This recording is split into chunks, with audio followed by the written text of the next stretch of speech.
Assalamualaikum warahmatullahi wabarakatuh. Selamat pagi anak-anak. Di video kali ini kita akan belajar bab 3, mewariskan budaya melalui teks prosedur. Sebelum kita masuk ke materi, alangkah lebih baiknya kita memahami kompetensi dasar apa yang harus kita capai. Adapun kompetensi dasarnya 3.5 mengidentifikasi teks prosedur tentang cara melakukan sesuatu dan cara membuat dari berbagai sumber yang dibaca dan didengar. Kompetensi dasar 4.5 menyimpulkan isi teks prosedur tentang cara memainkan alat musik daerah, tarian daerah, cara membuat cenderamata, dan atau kuliner khas daerah yang dibaca dan didengar. Baik, kita masuk ke materi. Poin yang A, mengidentifikasi ciri teks prosedur. Teks prosedur itu apa, Bu?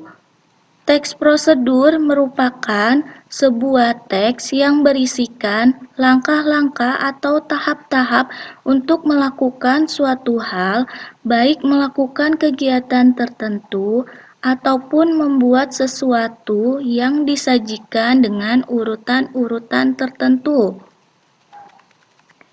Ciri teks prosedur dari segi isinya ada 3. Pertama, panduan langkah-langkah yang harus dilakukan. Kedua, aturan atau batasan dalam hal bahan atau kegiatan dalam melakukan kegiatan. Ketiga, isi kegiatan yang dilakukan secara urut. Kalau tidak urut disebut dengan tips. Tujuan teks prosedur. Tujuan teks prosedur menjelaskan kegiatan yang harus dilakukan agar pembaca atau pemirsa dapat secara tepat dan akurat mengikuti sebuah proses membuat sesuatu, melakukan suatu pekerjaan, atau menggunakan suatu alat. Ciri bahasa teks prosedur. Pertama, kalimat perintah. Karena pada teks prosedur, pembaca berfokus untuk melakukan suatu kegiatan. Kedua, selain kalimat perintah juga diberikan saran dan larangan agar diperoleh hasil maksimal pada waktu menggunakan atau membuat. Ketiga, penggunaan kata dengan ukuran akurat, misalnya 1/4 tepung, 5 buah rimpang kunyit, dan sebagainya.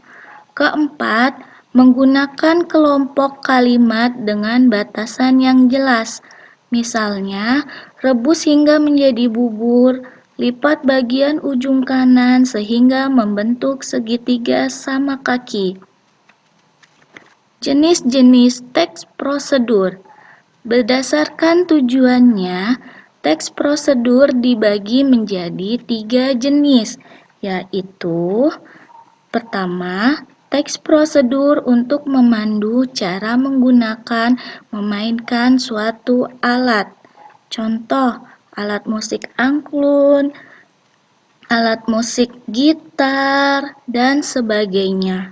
Kedua, teks prosedur untuk memandu cara membuat sesuatu. Contohnya, cara membuat kotak pensil, cara membuat kotak tisu, cara membuat nasi goreng, cara membuat jus, dan sebagainya. Ketiga, teks prosedur untuk memandu cara melakukan sebuah kegiatan. Contoh, cara melakukan menari, cara melakukan senam, dan sebagainya. Cara memainkan angklung. Ada langkah-langkahnya. Yang pertama, pegang angklung dengan tangan kiri. Kedua, Pegang angklung dengan cara memegang simpul pertemuan dua tiang angklung vertikal dan horizontal, sehingga angklung dipegang tepat di tengah-tengah. Ketiga, pegang dengan genggaman tangan dan telapak tangan menghadap ke atas ataupun ke bawah. Keempat, posisikan angklung yang dipegang tegak dan sejajar dengan tubuh. Jarak angklung dari tubuh sebaiknya cukup jauh agar angklung dapat digetarkan dengan baik dan maksimal. Kelima, pegang ujung tabung dasar angklung dengan tangan kanan dan getarkan dengan getaran ke kiri dan ke kanan dengan posisi angklung tetap tegak, tidak miring agar suara angklung rata dan nyaring. Keenam, sewaktu angklung digetarkan, sebaiknya dilakukan dengan frekuensi getaran yang cukup sering sehingga suara angklung lebih halus dan rata. Ketujuh, mainkan angklung sambil berdiri agar hasil permainan lebih baik. Oke, di sini Ibu akan memutarkan sebuah video cara memainkan angklung. Kalian simak baik-baik video ini.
Oke, selanjutnya Ibu akan memutarkan video cara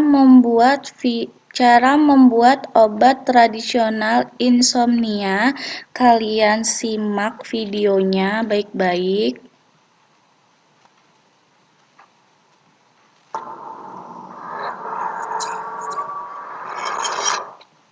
Assalamualaikum warahmatullahi wabarakatuh. Salah satu kiat agar tubuh senantiasa bugar adalah tidur cukup dan berkualitas. Masalahnya, banyak orang sekarang kurang tidur gara-gara mengalami gangguan tidur atau insomnia. Maka dari itu, di episode kali ini kita akan membahas tentang cara alami mengatasi insomnia. Untuk mengatasi masalah ini, salah satu kunci utamanya ialah menghilangkan stres dan merelaksasi otot-otot yang tegang. Ada banyak obat alami insomnia yang terkenal ampuh, diantaranya pala dan juga kangkung. Selain kedua bahan di atas, kita juga bisa menggunakan teh pisang kayu manis. Teh pisang kayu manis mudah dibuat dan tentunya lezat. Pisang dengan kulitnya kaya akan kalium dan magnesium, mineral yang mencegah gangguan tidur dan mampu mengendurkan otot-otot yang tegang. Pisang juga mempunyai kandungan tinggi asam amino yang disebut triptofan yang diperkirakan terlibat dalam sistem-sistem biokimiawi yang menyebabkan dan memelihara tidur. Sementara kayu manis adalah rempah-rempah yang membantu meningkatkan sirkulasi darah. Kamu akan lebih mudah bersantai hingga rasa kantuk itu datang. Namun, ketika mempersiapkan resep, pastikan Anda membeli 100% pisang organik. Jika bukan organik, berbahaya. Pisang mungkin penuh pestisida dan bahan kimia lainnya. Teh dapat dibuat dan disajikan dalam waktu kurang dari 10 menit dan Anda dapat mencicipi setiap malam sebelum tidur. Pertama-tama persiapkan semua bahan yaitu pisang organik, kayu manis secukupnya, dan air. Pertama-tama siapkan panci, kemudian tambahkan air. Setelah itu, masukkan potongan pisang sedikit demi sedikit.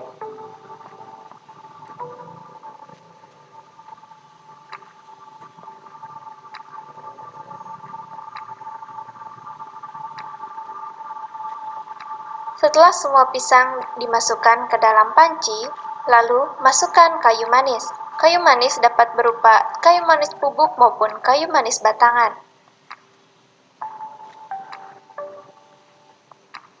Rebus campuran selama sekitar 10 menit. Bila sudah 10 menit, angkat panci kemudian saring ke dalam gelas. Tehnya bisa langsung diminum, dan pisangnya bisa juga digunakan sebagai cemilan sebelum tidur. Selain cara di atas, Anda juga dapat memakan pisang rebus dengan ditaburi kayu manis bubuk di atasnya dan makan selagi masih hangat. Makanan kecil ringan pada jam tidur seperti segelas susu hangat maupun pisang rebus akan membantu untuk tidur lebih berkualitas. Itulah cara alami mengatasi gangguan tidur. Terima kasih telah mengikuti episode Herbal TV kali ini. Jangan lupa like, share, komen, dan subscribe untuk mendapatkan informasi terupdate lainnya. Wassalamualaikum warahmatullahi wabarakatuh. Baik, Ibu akan melanjutkan ya nak ya. Selanjutnya, cara melakukan gerakan tari tortor. Pertama, putar lagu dari daerah Sumatera Utara yang sesuai. Kedua, ambil posisi kedua kaki rapat, kaki kanan agak maju sedikit. Ketiga, tangkupkan kedua telapak tangan di depan pinggang kanan, ujung ibu jari saling menyentuh. Keempat, gerakan kedua telapak tangan perlahan ke arah kiri, ujung-ujung jari juga ikut digerakkan perlahan. Kelima, ganti gerakan kedua telapak tangan perlahan ke arah kanan. Keenam, gerakan telapak kaki ke atas bawah dengan gerakan jinjit selama tangan bergerak ke kiri dan ke kanan. Ketujuh, ulangi gerakan tangan dan kaki, begitu seterusnya sampai lagu habis atau mengikuti irama gondang. Berdasarkan tujuan komunikasi, teks prosedur dibagi menjadi 3 jenis, yaitu pertama, teks prosedur untuk memandu cara menggunakan atau memainkan suatu alat. Kedua, teks prosedur untuk memandu cara membuat. Ketiga, teks prosedur untuk memandu cara melakukan sebuah kegiatan. Poin B. Menyimpulkan isi teks prosedur.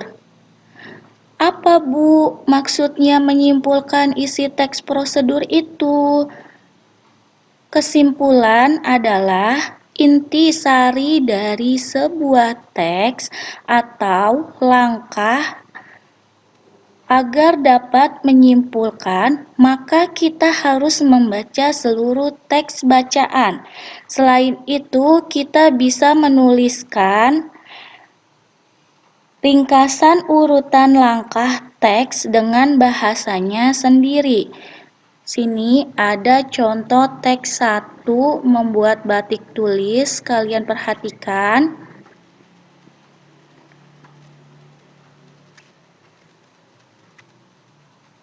Baik, di sini Ibu akan menjelaskan untuk teks 2-nya, cara mencuci tangan dengan baik dan benar. Kalian perhatikan gambarnya.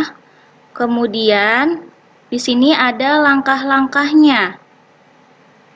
Kalau sudah, itu saja penjelasan dari Ibu. Sekian dan terima kasih. Semoga bermanfaat. Wassalamualaikum warahmatullahi wabarakatuh.